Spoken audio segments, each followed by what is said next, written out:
What's up? My name's Justin. Welcome to Rad Potential, and today we are working on Carly's Coupe. This is a 1999 BMW M Coupe with an S52, and we are going to fix something that has plagued this specific car, this individual car, since we bought it a year and a half or a while ago, and that is the clutch grabbing right off the floor. I think it's kind of a common deal with these cars and the M3s. They struggle to get bled properly, and the rubber line that goes from the master to onto the clutch sleeve wears out, gets deteriorated, and expands when you push it and it gets hot. So I replaced that already with a stainless steel line almost right away, thinking that would help, and it did. And I've rebled the car, rebled the clutch system how many times? 4 or 5 times, and it gets better a little bit and then it's no good. So what we're going to try today is replacing the slave cylinder. I have, from doing my M3 manual swap, I had a spare slave that's used. It came off the transmission I had, but they're interchangeable, and I know it works because it was on the donor car for the trans we pulled out of the E46, whatever. It'll work for this transmission. So we're gonna get this thing up in the air and swap this out, and then rebleed it one more time, and hopefully that does the trick and fixes where the clutch is. Other than that, if that doesn't do it, I mean, I suppose this could have gone bad again. This one could not be perfect, but it worked before. And the only thing left is the master, which is the only thing left in the system that hasn't been touched.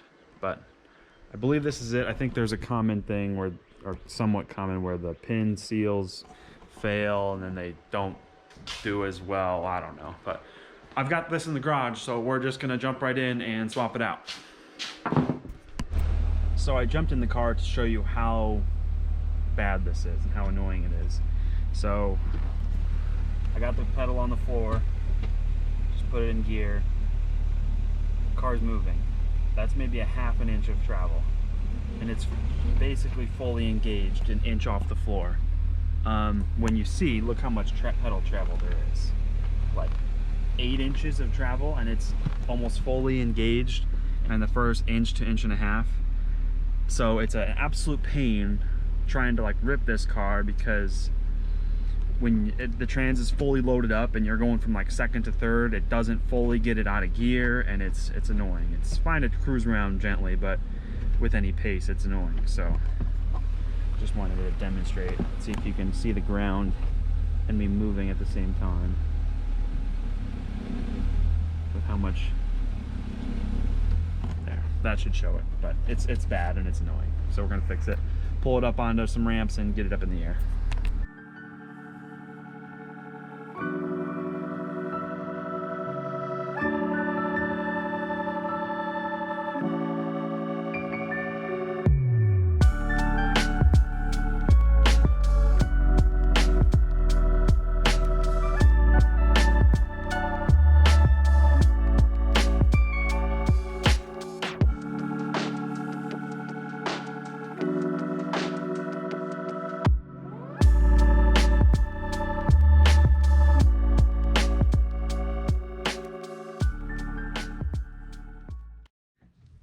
All right, let me show you what I'm working with. Hopefully the sun's not blowing you out. We're on the driver's side of the car, and this is what we're after. It sits up along the side of the transmission like this, and there's a 13mm nut on the top and the bottom on either of those holes. So let me show you under here. And under on the driver's side of the transmission, you can see it is right there. This blue line is the stainless line I replaced that rubber line I was telling you about, and then you can see that's one of the nuts right here, and the other one's on the top. I'll have to get a little extension and go around it while being careful, because we just took the car out for the ride, and the exhaust and transmission are mega hot. I'm trying not to burn myself. So first things first, we're gonna take those two 13mm nuts off, and then once we have it loose down here, I'll undo the line and screw it right into the new one, so we lose as little fluid as possible, and then we'll mount the new one back up there.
Well, I figured I'd give you an update since that did not go quite to plan. Hopefully you were able to see what I did. But originally I pulled off I undid the slave, and I won't pretend that the top bolt was easy. It's difficult to get to and even harder to get back on. But I got both of them off, pulled the slave down, swapped to the new slave underneath, and lost a lot of fluid. Made sure I kept an eye on top so I didn't drain the reservoir, which I wasn't close, but I lost a lot more fluid came out than I thought was going to. And then after I got the new one on and tried to fit it, the actual hydraulic line or the stainless line, so I told you that let me backtrack a little bit. I told you the slave I'm putting in right now is actually from an E46 330. It's the same transmission, but actually the clutch line location's a little different. It'll still work, or it's still going to work for me, but the way the line was angled, it was in a different spot, and the stainless line was too short, so I couldn't actually get it put back in without taking the line back off. So I took the line back off, put the old slave, connected the old slave so I wouldn't lose a bunch of fluid, got the new slave put in, and that's where I'm at now. So I've got the old slave hanging here. I got the new slave mounted up there. Now I'm just gonna undo this line and screw it back in here. And well, first I'm gonna tighten down those nuts, but that's where we're at. And you can't see it, but I got brake fluid all over my little GoPro tripod thing, and it instantly cracked all the plastic, and now it doesn't work. So that's really cool.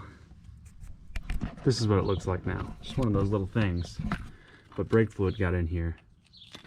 And now the things just pop apart. What the heck? Anyway, so my time lapse might be jaded for the rest of this.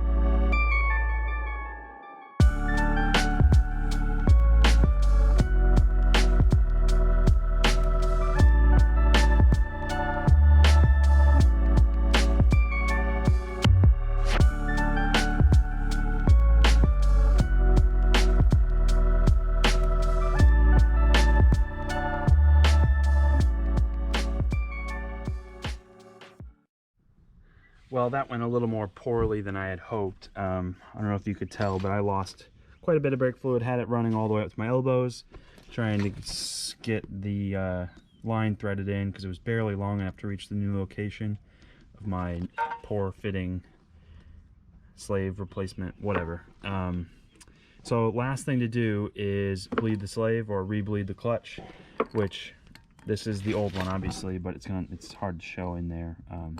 But you're going to pull off this little bleeder rubber dust cap, and then it's a 7mm, and we're just going to do the same thing like bleeding brakes. You're going to pump up the brake pedal, push and hold the brake pedal, put a little clear line on the end of this into a bowl or cup, crack the bleeder open, which I can't do with one hand, but anyway, crack the bleeder open while someone's holding pressure on the brake, close it, and do that a couple times until there's no air coming out.